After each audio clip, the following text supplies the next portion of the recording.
कहना चाहता हूं, अपने बच्चों की शादी सही टाइम पर कराओ।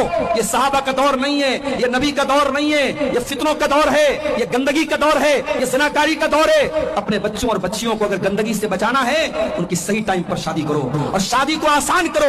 ये जहेज की रस्म, ये हल्दी की रस्म, ये मंगनी की रस्म, ये बारात की रस्म, ये लंबे चौड़े खर्च की रस्म, एक दिन की खुशी के लिए लाखों खर्च करने की रस्म, या लड़की का बाप अपनी लड़की की शादी करने के लिए जमीन जायदाद बेच देता है, बैंक से लोन लेकर के शादी करता है और अपने आप को हम अहले हदीस भी बोलते हैं और कुरान और हदीस पर चलने का दावा भी करते हैं। मेरे भाइयों, अगर हम ये दावा करने के बावजूद अगर हमारी शादियों में जहेज का लेन देन हो रहा है, हमारी शादियों में ये रस्म रिवाज बनाए जा रहे हैं, तो माफ कीजिएगा, हम अहले हदीस नहीं है। अहले हदीस के नाम पर हम कलंक हैं। अहले हदीस सिर्फ सीने पर हाथ बांधने का नाम नहीं है, सिर्फ आमीन जोर से बोलने का नाम नहीं है, सिर्फ 8 रकात तरावी पढ़ने का नाम नहीं है। अहले हदीस तो उस इंसान को कहते हैं जो अपनी इबादत में, अपने मामलात में, अपने तमाम मामलात में वो किताब और सुन्नत की पैरवी करे। मेरे भाइयों, अपने निकाह को आसान करो, रस्म और रिवाज की बेड़ियों से अपने आप को आजाद करो और अपने बच्चों की सही टाइम पर शादी करो। और शादी की बात आई है तो ये भी आपको बता देना चाहता हूं, शादी में दीनदारी को देखा कीजिए।